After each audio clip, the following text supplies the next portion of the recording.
Hi, my name is Mohammed Tarek, and today our discussion is on disjoint sets, or we can say union find data structure. Sometimes it is called union find data structure, sometimes it is called disjoint data structure. So I have used both the names for your understanding. Now, what is disjoint sets and how disjoint sets work? Before moving to this data structure, we need to first understand equivalence relations. Now, what is relation? This is a topic of discrete mathematics. So let's try to first understand how the relations work, and then we will come towards the equivalence relation in which we need to satisfy three conditions. So let's say we have two people here. There are two persons. We have a person whose name is Muhammad, and we have a person whose name is Ahmed. So Muhammad will be a part of some family, correct? And Mr. Ahmed, he also has a family. Right now, what information we have? We have only this information that Muhammad is a person and Ahmad is a person. We do not have any information about their families, their brothers, their sisters, their parents, their kids. So I can say that Muhammad is a part of, let's say, family one, right?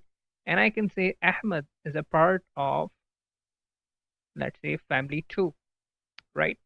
They both are members of their own families, and I've given family 1 to Muhammad and family 2 to Ahmad. So mathematically, I can say Muhammad is a part of set 1. There is an element in set 1, and there is an element in set 2, right? We have two sets, and we have single elements in those sets, right? Once we get further information, we can expand this set and we can add some elements in this set. Suppose we have a database of people. We want to figure out who is related to whom, right? Up till now, we do not have any information related to relations. Now, initially, we only have a list of people and information about their relations. For example, Muhammad is related to Ahmed. Now we have information which is Muhammad is related to Ahmed. So now we have a relation between them, but what kind of relation it is? Are they brothers? Are they colleagues? Are they cousins? What kind of relation it is? So we know we know that we have a relation between two persons, or you can say between two objects, but we still don't have much information about that. Now we have information which is Muhammad is a brother. Muhammad is a brother of Ahmad, right? This means that they belong to same family. Mathematically, they belong to same set. Now we have some concrete information, and now they both are brothers, right? They both are brothers. So we can say that they both belong to the same family, right?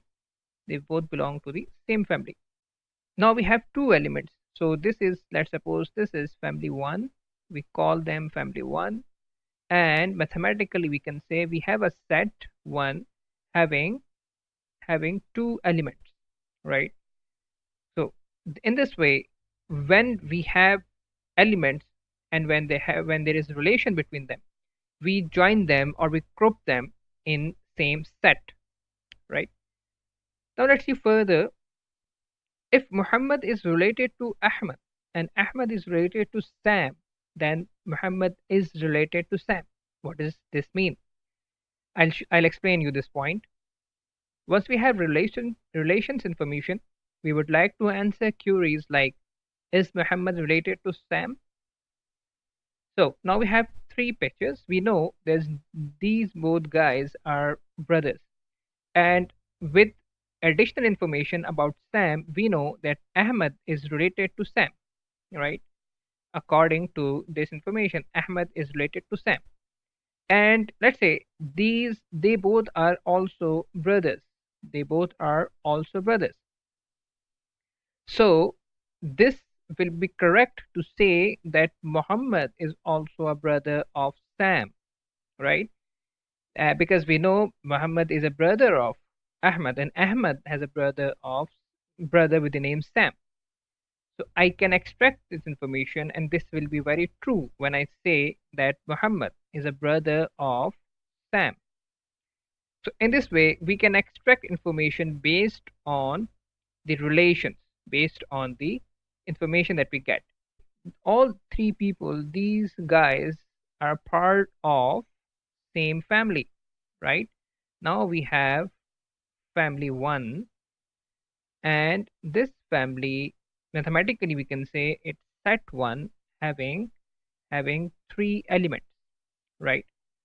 So this kind of relation where we have one object is related to other object, and then the other object is related to the third one, and then we say the first object, which is Muhammad, is now related to Sam. Let me clear this a bit. We can say that when one object is related to a second object and the second object is related to the third object, so we can say, or we can also create a relation between first and the third object.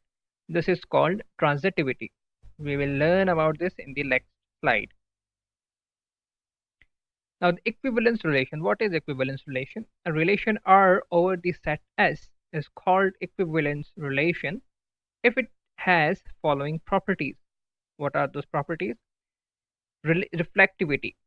For all element X is in the set S, X is related to X. Now, what does it mean? For suppose I have A equals to B, so I can also say that A is also equals to, sorry, A is also equals to A, right? This will be true. Yes, this will be very true.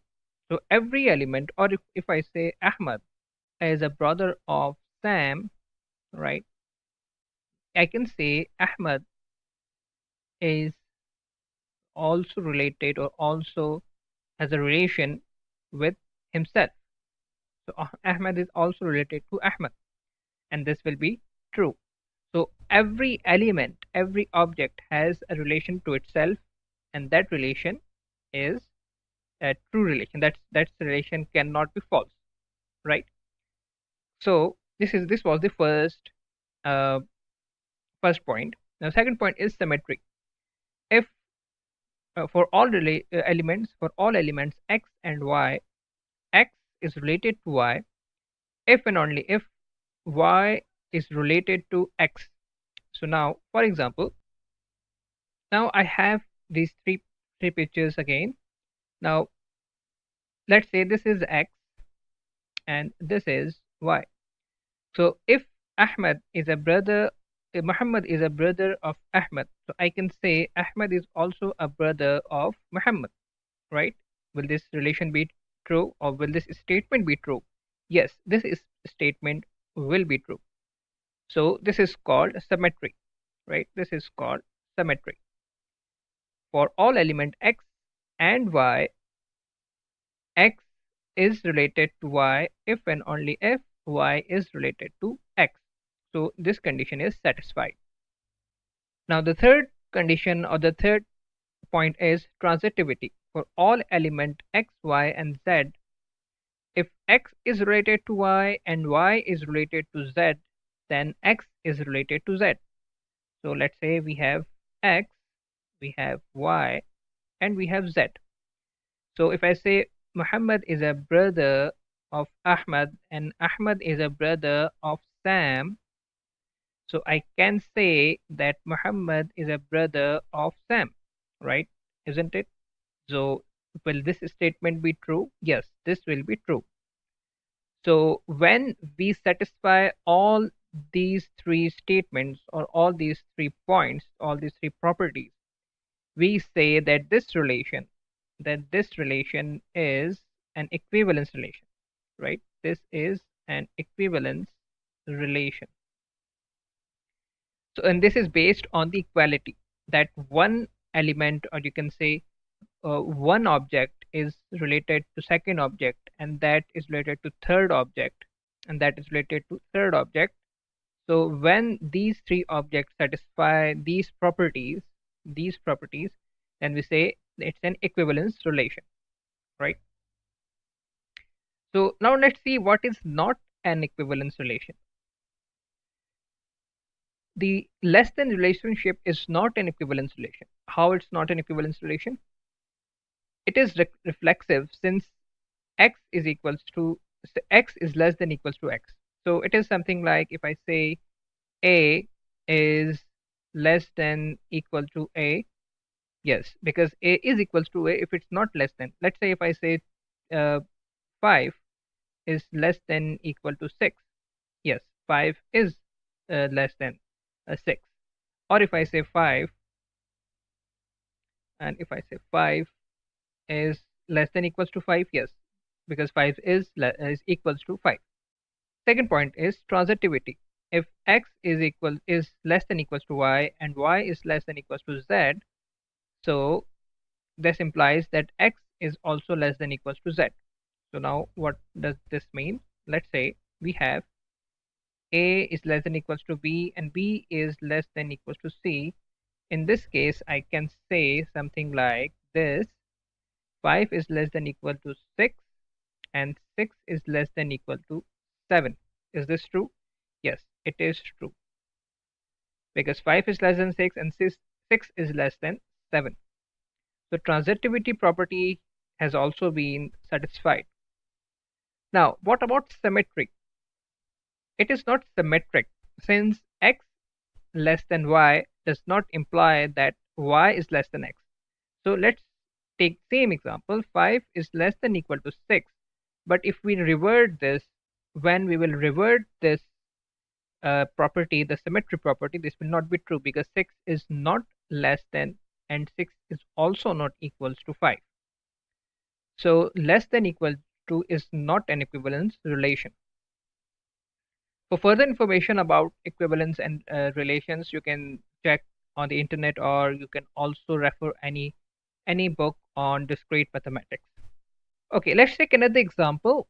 Electrical connectivity, where all connections are by metal wires, is an equivalence relation.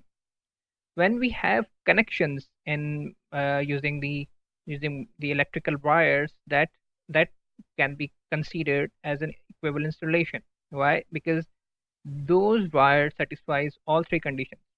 For example, let's say I have these three wires. So I have these three wires. I have red wire, I have green wire, and I have black wire. And the connect and a current is flowing from red wire to the black wire.